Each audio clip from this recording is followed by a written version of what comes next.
पहला पार्ट डाला हुआ है यूट्यूब पर। जो बच्चे पहला पार्ट नहीं देखे हैं, सबसे पहले पहला पार्ट देख लीजिए, उसके बाद इसको देखिएगा तो समझ में आएगा, ज़्यादा अच्छा समझ में आएगा। पोषण हम लोग पढ़ चुके हैं। पोषण किस में होता है? तो पोषण सजीव में होता है।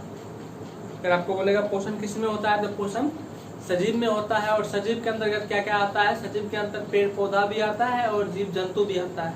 तो सबसे पहले हम लोग पौधे में पोषण पढ़ेंगे। तो पौधे में पोषण आपका 2 क्लास चलेगा, उसके बाद जंतु में पोषण चलेगा। तो पहले पौधे में पोषण पढ़ लेते हैं, उसके बाद जंतु में पोषण पढ़ेंगे। तो हमारा आज का टॉपिक होगा पौधे में पोषण। पोषण किसे कहते हैं पढ़ चुके हैं। पोषण 2 प्रकार के होते भी पढ़ चुके हैं, स्वपोषण और विषम पोषण। स्वपोषण भी 2 प्रकार के होते हैं, वो भी पढ़ चुके हैं। विषम पोषण भी 2 प्रकार के होते हैं, वो भी पढ़ चुके हैं। तो पहला वीडियो में हम लोग इतना कवर कर चुके हैं। आज हम लोग आगे पढ़ेंगे पौधों में पोषण। तो पौधों में पोषण के लिए सबसे पहले आपको समझना होगा, पौधे में जो पोषण होता है उसका सबसे मेन वजह होता है उसमें पाया जाने वाला हरित लवक। पौधे में हरित लवक के कारण ही वो अपना भोजन बना पाते हैं। तो सबसे इम्पोर्टेंट चीज होता है हरित लवक। और हरित लवक जो होता है वो कहाँ पाए जाते हैं? पौधे में। तो पौधे में हरित लवक जो होते हैं वो पत्ते में और शाख के तना में पाए जाते हैं, माने हरे तना में। पौधे में और हरे तना में पाए जाते हैं। पत्ते जो होते हैं, मतलब जितना भी पौधे होते हैं उनके पत्ते जो होते हैं वो काफी चौड़े होते हैं। पत्ते का सतह जो देखिएगा, पत्ते का सतह काफी चौड़ा होता है। काफी चौड़ा होने का वजह ये है ताकि उस पे सूर्य का प्रकाश ज्यादा से ज्यादा पड़ सके। सूर्य का प्रकाश जितना ज्यादा पड़ेगा वो प्रकाश संश्लेषण की क्रिया में उतना ज्यादा इफेक्ट डालेगा। तो पौधे में पोषण पढ़ने के लिए सबसे इम्पोर्टेंट हमारा पढ़ना है हरित लवक। पौधे में जो पोषण करता है उसका वजह क्या है? हरित लवक। और हरित लवक पाया कहाँ जाता है? पत्ते में और शाख के तना में। पत्ता कैसा होता है? पौधे का चौड़ा। चौड़ा क्यों होता है? ताकि उस पे अधिक से अधिक सूर्य का प्रकाश पड़ सके। अब पत्ते का ये फिगर आपका बनाया हुआ है, पत्ते के फिगर आपका ये पत्ते के आंतरिक भाग का, पत्ते के अंदर की भाग का। यानी कि आप सोचना पत्ते तो ये इस टाइप का होता है, वैसे नहीं, पत्ते के अंदर के भाग का ये फिगर बना हुआ है। पत्ते के अंदर कैसे कैसे काम होता है वो चीज अभी आपको समझना है। पत्ते का सबसे बाहरी भाग जो परत होता है, बाहरी आवरण जो होता है वो आपका कहलाता है क्यूटिकल। क्या कहलाता है?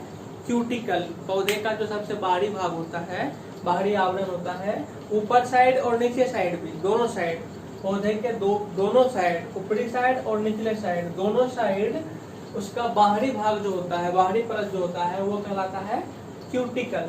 क्या कहलाता है? क्यूटिकल।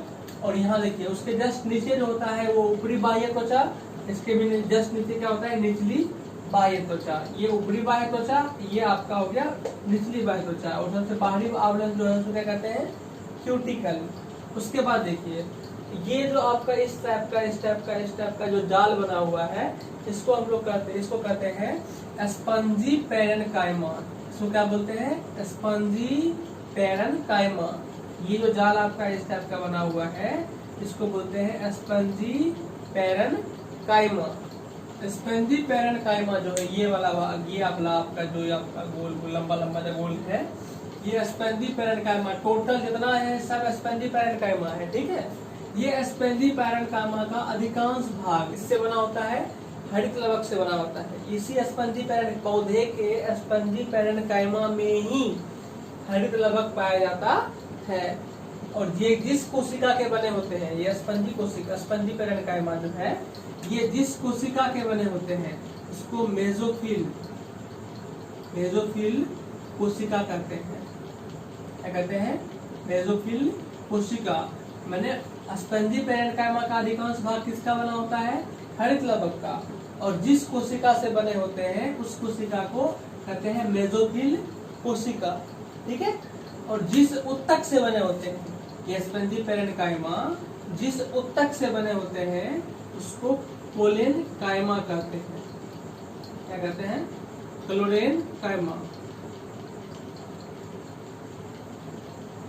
क्लोरेनकाइमा कहते हैं। कोशिका क्या होता है? किसी भी शरीर के क्रियात्मक रचनात्मक इकाई को हम लोग कहते हैं सबसे छोटी इकाई, माने हमारे शरीर का सबसे छोटा इकाई कोशिका है। जब बहुत सारे कोशिका एक जैसे कोशिका को एक साथ मिलाते हैं तो हमारा उत्तक बनता है। तो जिस कोशिका से ये जो स्पंजी पेरेन्काइमा होते हैं, ये जो कोशिका जिस कोशिका से बनते हैं वो कोशिका को होते हैं मेसोफिल कोशिका।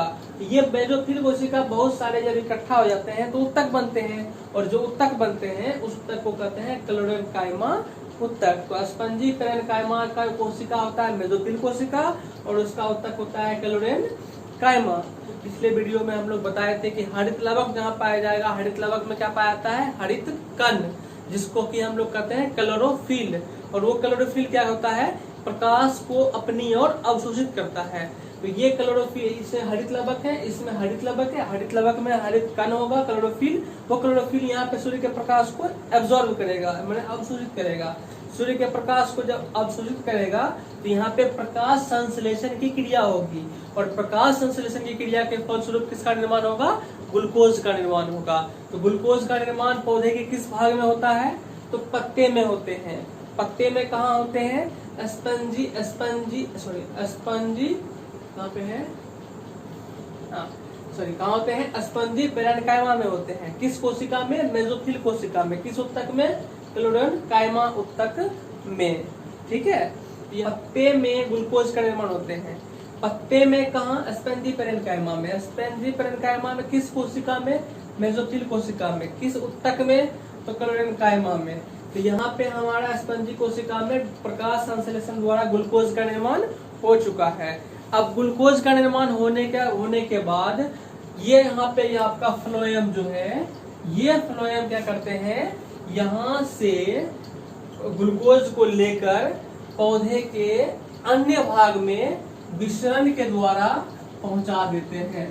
आपके जाइलम और फ्लोएम उत्तक है, 9th क्लास का बायोलॉजी का चैप्टर में जाइलम और फ्लोएम के बारे में दिया गया। ये दोनों उत्तक है, एक जल को पहुंचाने वाला उत्तक है, एक भोजन को पौधे के अन्य भाग में पहुंचाने वाला उत्तक है।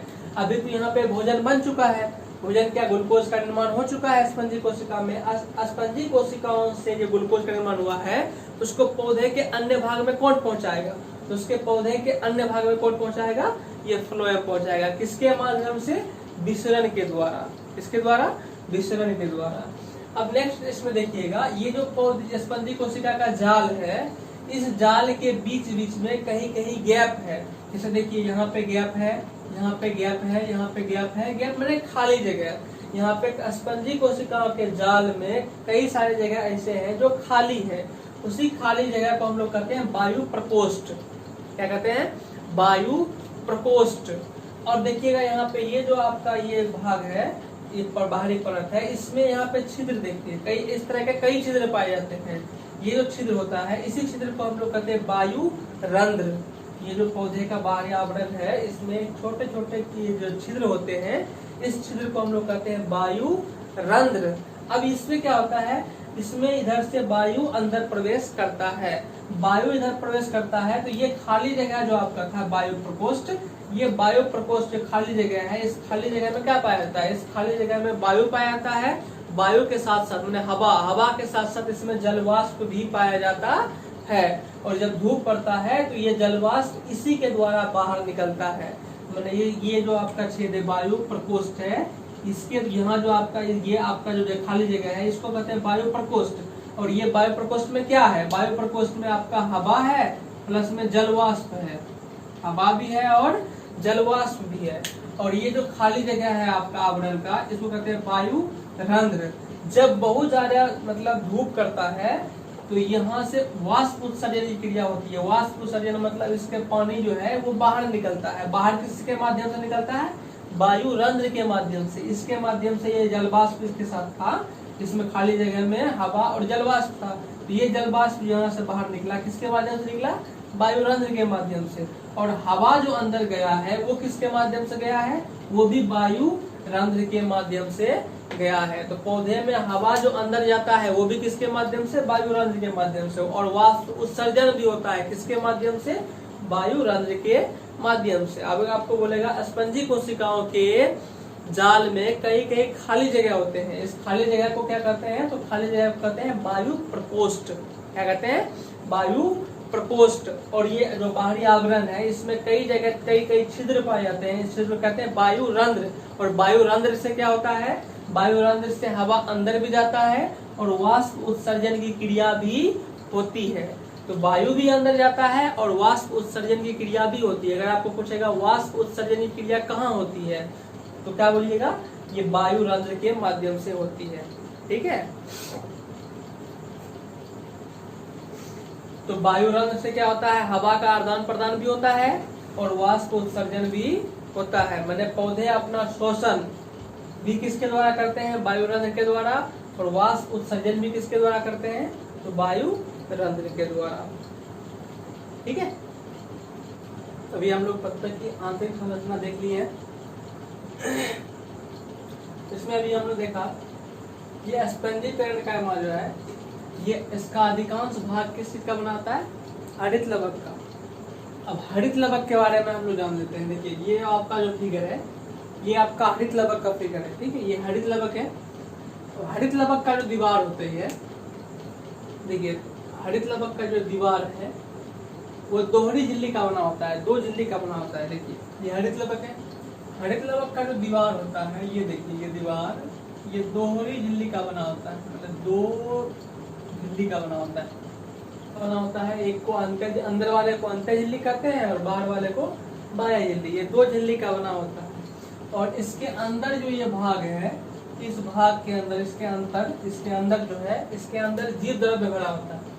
क्या भरा होता है, इसके अंदर जीव द्रव्य भरा होता है। 9th में आप लोग कोशिका चैप्टर पढ़े होंगे तो उसमें जीव द्रव्य के बारे में बढ़िया से जानते होंगे।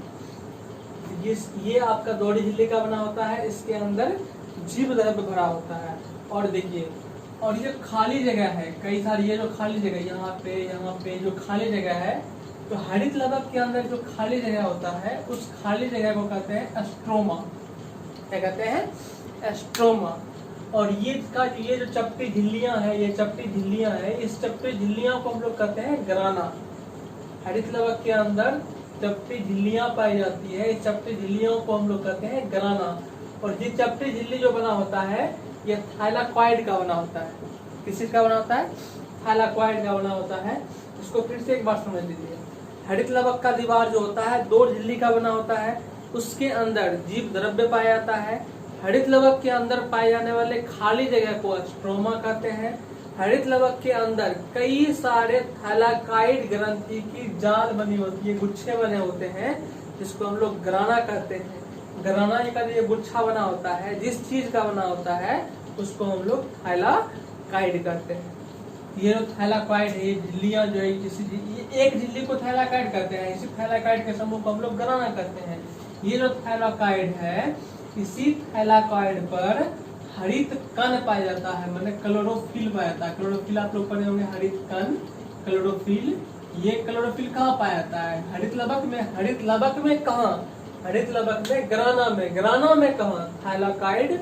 थाइलाकॉइड ये आपका एक भाग जो एक चीज जो है थाइलाकॉइड है, इसी के समूह को हम लोग ग्राना कहते हैं। ये थाइलाकॉइड पे ही आपका हरित कण या क्लोरोफिल पाया जाता है। यहीं पे हमारा मतलब पौधे का भोजन बनता है। प्रकाश संश्लेषण जो होता है, उस प्रकाश संश्लेषण में हमारा मेन जो भूमिका निभाता है, वो यही क्लोरोफिल निभाता है। ये क्लोरोफिल कहाँ होता है, थाइलाकॉइड ग्रंथि। थाइलाकॉइड यहाँ झिल्ली जो है, ये थाइलाकॉइड झिल्ली पे ही क्या पाया जाता है, क्लोरोफिल पाया जाता है। ये थाइलाकॉइड झिल्ली का जो जाल होता है, पूरा समूह होता है, गुच्छा होता है, तो गुच्छा को ग्राना करते हैं। गुच्छे का एक भाग जो होता है, एक झिल्ली जो होता है वो थाइलाकॉइड होता है। इसी झिल्ली से, पूरा झिल्ली से बना होता है। तो प्रत्येक झिल्ली किसका होता है, थाइलाकॉइड। इसी थाइलाकॉइड पे क्या होता है, हरित कण, जो प्रकाश संश्लेषण में काफी ज्यादा सहायक होता है। काफी ज्यादा क्या, प्रकाश संश्लेषण में उसी से प्रकाश संश्लेषण होता ही है। और ये कई प्रकार के होते हैं, A, B, C, D और सारे प्रकार के होते हैं। A, B, C, D और सारे कई प्रकार के होते हैं। और यहाँ पे कैरोटीन भी पाए जाते हैं। कैरोटीन, इसी के अंदर कैरोटीन भी पाए जाते हैं। थैलाकॉइड में कई सारे थैलाकॉइड में क्या पाया जाता है, हरित कण। और कई प्रकार के हरित कण पाए जाते हैं, A प्रकार का, B प्रकार का, C प्रकार का, D प्रकार का। एक कैरोटीन भी इसमें पाए जाते हैं। इन सभी में सबसे प्रमुख आपका जो होता है, जो हरित कण, जो सबसे प्रमुख क्लोरोफिल है, वो A प्रकार का क्लोरोफिल है, जो लगभग सभी पौधा में पाया जाता है। सभी पौधा में किस प्रकार का क्लोरोफिल पाया जाता है? आप कहिएगा ए प्रकार का क्लोरोफिल पाया जाता है। और यही ए प्रकार का क्लोरोफिल जो होता है वो लाल रंग, सूर्य के प्रकाश के लाल रंग को अवशोषित करके उससे ऊर्जा प्राप्त करके कार्बन डाइऑक्साइड और जल को आपस में मिला करके रिएक्शन करवा करके ग्लूकोज का निर्माण करता है और ऑक्सीजन मुक्त कराता है। हम लोग पत्ते के बारे में जान लिए। पत्ते के अंदर क्या पाया जाता है? हरित लवक, और हरित लवक के बारे में भी हम लोग जान गए हैं। और हरित लवक के अंदर क्या पाया जाता था? क्लोरोफिल, और क्लोरोफिल की सहायता से प्रकाश संश्लेषण होता है। अब प्रकाश संश्लेषण के बारे में थोड़ा सा हम लोग विस्तारित रूप से जान लेते हैं। तो प्रकाश संश्लेषण के बारे में सबसे पहले बताया था 1782 ईस्वी में जॉन सेनेवियर ने।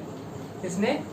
जॉन सेनेवियर ने सबसे पहले बताया था कि पौधे जो होते हैं, पौधे वो वायुमंडल से CO2 ग्रहण करते हैं। सिर्फ इतना ही बताया था कि पौधे जो होते हैं वायुमंडल से CO2 ग्रहण करते हैं। सबसे पहले ये बात किसने बताया था? जॉन सेनेवियर ने बताया था कि पौधे जो होते हैं वायुमंडल से CO2 ग्रहण करते हैं। सिर्फ इतना ही बताया था। फिर डेट आगे बढ़ा 1804 ईस्वी में निकोलस डी सेस्टर, इन्होंने क्या बताया? इन्होंने बताया पौधे वायुमंडल से केवल CO2 ही नहीं बल्कि जमीन से H2O भी ग्रहण करते हैं। मैंने CO2 तो ग्रहण करता है, प्लस में एक्स्ट्रा जमीन से क्या ग्रहण करते हैं? H2O ग्रहण करते हैं। और यही H2O और ये CO2, यही H2O और CO2, यही H2O और CO2 आपस में अभिक्रिया करके ग्लूकोज प्लस ऑक्सीजन बनाता है। किसने बताया? निकोलस डी सेस्टर ने बताया। सबसे पहले जॉन सेनेवियर ने क्या कहा? जॉन सेनेवियर ने कहा कि पौधे वायुमंडल से CO2 ग्रहण करते हैं, लेकिन कई साल के बाद निकोलस डी सेस्टर नामक वैज्ञानिक ने बताया कि वायुमंडल से तो CO2 ग्रहण करता ही है और ऊपर से जमीन से भी H2O ग्रहण करता है, और ये H2O और CO2 आपस में विक्रिया करके ग्लूकोज और ऑक्सीजन बनाता है। और इन्होंने क्या बताया कि जितना CO2 होगा उतना ही ऑक्सीजन बाहर निकलेगा, माने CO2 के बराबर ऑक्सीजन बाहर निकलेगा। जबकि ऑक्सीजन का जो निर्माण होता है वो CO2 से नहीं होके जल से होता है, H2O से होता है। फिर से इस बात को समझिएगा, थोड़ा सा कॉन्सेप्चुअल है कि जितना CO2 रहेगा उतना ही ऑक्सीजन बाहर निकलेगा, ठीक है। और लेकिन ऑक्सीजन जो बनता है वो CO2 से नहीं बनता है, वो H2O के टूटने से बनता है। एग्जाम में आ जाएगा प्रकाश संश्लेषण में ऑक्सीजन जो बनता है किसके टूटने से बनता है? तो आंसर मारिएगा H2O, ये पानी के टूटने से बनता है। और बोलेगा ऑक्सीजन का प्रकाश संश्लेषण में ऑक्सीजन, कितना ऑक्सीजन बाहर निकलता है, तो कितना ऑक्सीजन बाहर निकलेगा ये डिपेंड करेगा कि कितना कार्बन डाइऑक्साइड था। जितना कार्बन डाइऑक्साइड रहेगा उतना ही ऑक्सीजन निकलेगा, लेकिन वो ऑक्सीजन बनता किससे है? तो ऑक्सीजन बनता है H2O से। अब इस बात को आप लोग चेक भी कर सकते हो, जब इस चीज को आप संतुलित करोगे, केमिस्ट्री में संतुलित करने के लिए होता है, जब आप इसको संतुलित करोगे तो यहाँ पे हाइड्रोजन 12 तो यहाँ पे डाल दोगे 6, तो हाइड्रोजन हो गया 12, तो कार्बन यहाँ पे देखिए 1, यहाँ कार्बन 6, तो यहाँ पे आप कार्बन दे दीजिए 6, यहाँ पे ऑक्सीजन हो गया 6, 18, यहाँ पे हो गया 6, यहाँ पे हो गया 6। ये आपका संतुलित समीकरण हो गया। अब संतुलित समीकरण हो गया, देखिए जितना कार्बन डाइऑक्साइड इस साइड था उतना ही ऑक्सीजन यहाँ पे बाहर निकला है। जितना कार्बन डाइऑक्साइड रहेगा उतना ही ऑक्सीजन निकलेगा, लेकिन ये ऑक्सीजन जो बना है किससे बना है? तो ये H2O से बना है। वहां पे गलत मत कर दीजिएगा, वहां पे मारिएगा H2O। अगले क्लास में हम लोग देखेंगे, अगला वीडियो में हम लोग देखेंगे प्रकाश संश्लेषण की क्रिया जो होती है वो 2 भागों में होती है, एक प्रकाशीय प्रकाश संश्लेषण, एक अप्रकाशीय प्रकाश संश्लेषण। तो अगला वीडियो में हम लोग देखेंगे। वीडियो अच्छा लगा होगा तो चैनल को सब्सक्राइब कर लीजिएगा। चैनल के नीचे में रेड कलर का लिखा होगा सब्सक्राइब, उसको क्लिक कर दीजिएगा। एक ही बार क्लिक करना है, तो 5 बार नहीं कर देना है, एक ही बार क्लिक करना है, सब्सक्राइब कर दीजिएगा। वीडियो अच्छा लगा हुआ होगा तो लाइक भी कर दीजिएगा, और इसको फेसबुक पर या जहाँ पे आपको शेयर करने का मन है तो इसको शेयर भी आप कर सकते हैं। Thank you. घर पे रहिए, बढ़िया से पढ़िए।